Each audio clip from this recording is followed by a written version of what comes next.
Greetings. Well, a lot has happened in Haiti in just the past 24 hours. Three major events that are touching on the security of the Haitians and the security situation in Haiti. One, Jimmy Barbecue Cherizier has been seen outside in public addressing a mammoth of crowd with people wearing police uniforms guarding that event. The most wanted person, you're talking about the most wanted person in Haiti right now, Jimmy Barbecue Cherizier, out in public addressing thousands of people. And I have that footage that I'm going to play for you of Jimmy Cherizier addressing that crowd.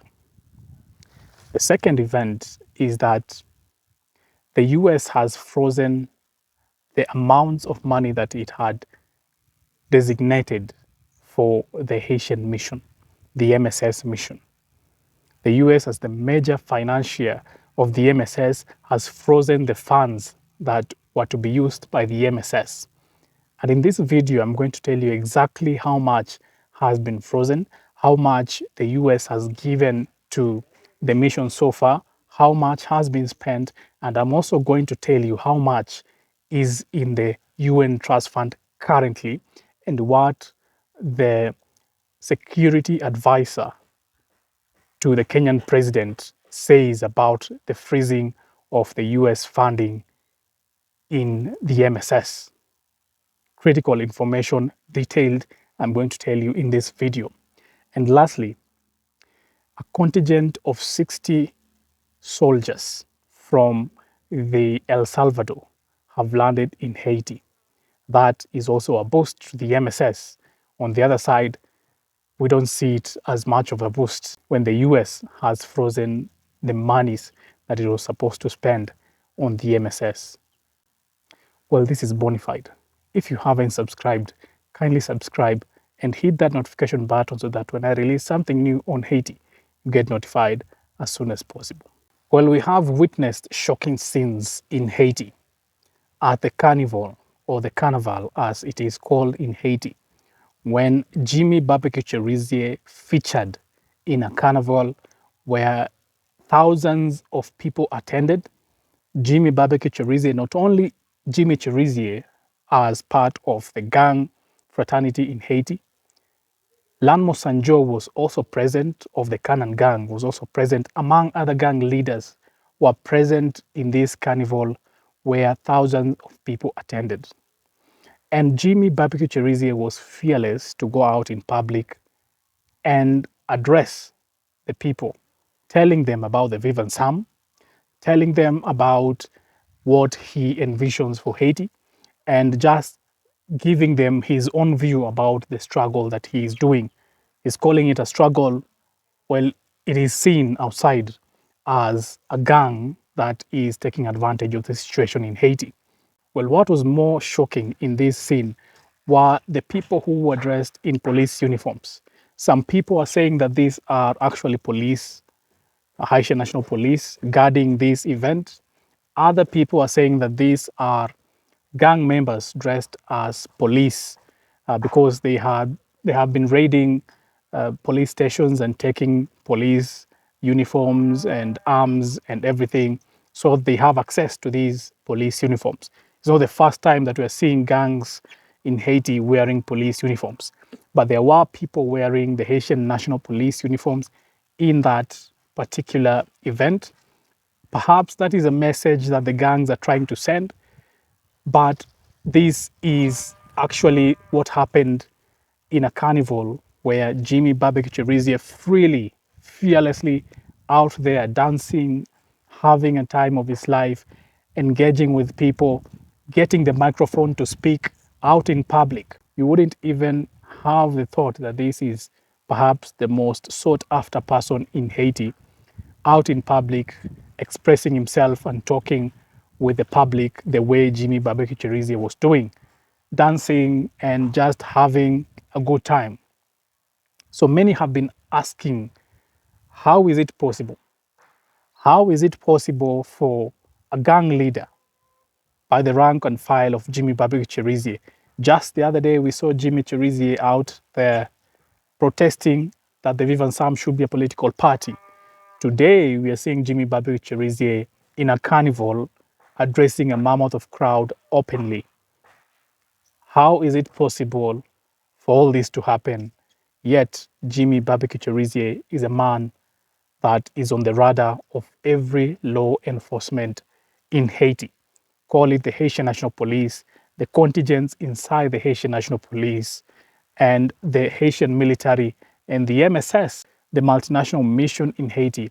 All are geared to find Jimmy Babeke Cherizier and dismantle the gangs. But here we have the gang leaders, Jimmy Cherizier, Lanmo Sanjo, other gang leaders enjoying themselves in a carnival openly without fear.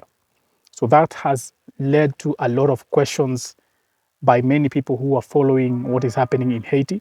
And the fact that Jimmy Cherizier is out there selling his manifesto for a Vivan Sam political movement that he thinks that is getting accepted day by day. But as we have said here time to time again, that the ills that have been done by these gangs cannot just be washed away by having some sort of a discourse for a political party. But that is the direction that these gangs are taking. And that is exactly what Jimmy Cherizier was telling the public, that there is a need to have the Vivan Sam as a political party, and simply giving out what he thinks he will do for the public if the Vivan Sam becomes a political party in Haiti. And the United States has decided to freeze its funding to the Haitian MSS mission. This is part of the President Trump's policy, the foreign aid policy of Make America Great Again, focusing solely on making American priorities first, America First policy. And in that policy, President Trump said that all foreign aid have to be paused for 90 days so that they can reevaluate how that foreign aid, if it is of importance to Americans. If it is not of importance to Americans, then that aid will be scrapped off. And all foreign aid from the US has been put to a halt, and that touched on the MSS mission funding that the US had given to Haiti. So the UN Trust Fund, that is where all the monies that are spent by the MSS are kept at the UN Trust Fund. This is not a UN mission, this is a multinational security support mission. It is a UN-backed mission, meaning that it is not financed by the UN, but it is housed by the UN in terms of the UN Trust Fund, where the pool of money collected by countries that are supporting this mission are kept. Now, in the UN Trust Fund, there is approximately 110 million US dollars that has been given for this mission, for the Haitian mission, for the MSS mission. 110 million US dollars is banked at the UN Trust Fund for the MSS mission. Now, another important fact to note is that the US had committed 15 million in money at the UN Trust Fund for this mission.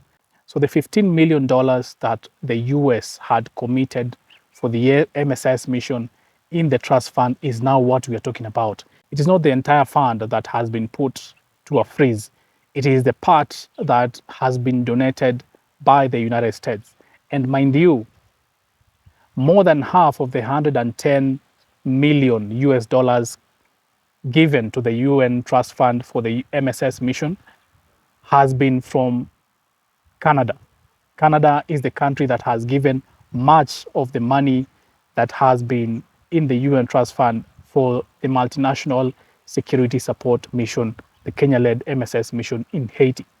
So the 15 million that the US had given to the UN Trust Fund is what now we are talking about. And in that 15 million, 1.7 million US dollars had already been spent before this freeze came to effect. That means that we are left with 13.3 million US dollars that is now frozen.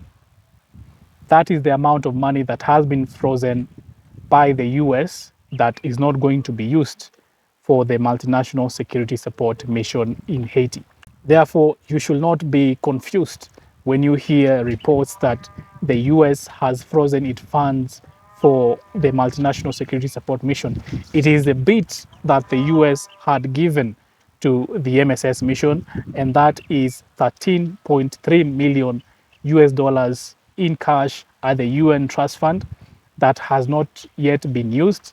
But the MSS still has more than 100 million US dollars to spend for its mission in Haiti. And the information that we got from the security advisor, Monica Juma, the security advisor to the Kenyan president, regarding what was reported by the UN after the freeze of the US funding to the MSS mission was that there is enough money to continue the mission in Haiti, even when the US has frozen its monies to the MSS mission.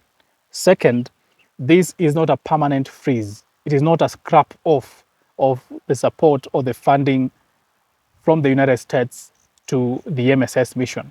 This is just a freeze to reevaluate all foreign aid if they are within the principles of the American First policy by the Trump administration. What does that mean?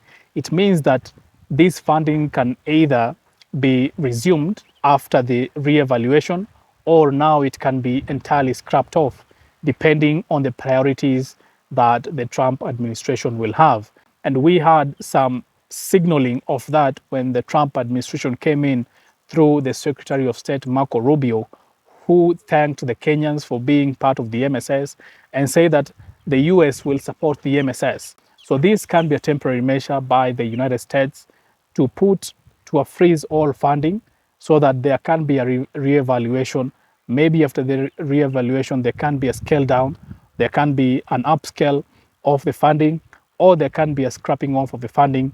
That is what we will wait, because we have been given a time frame of 90 days. Within these 90 days, there will be a final statement whether the US will continue to support this mission or the US will back out from the MSS mission, which is unlikely given the report that was given by the Secretary of State, Marco Rubio, in his confirmation at the Senate. And lastly, 60 members of the Salvadorian army touched down in Haiti to become part of the MSS mission.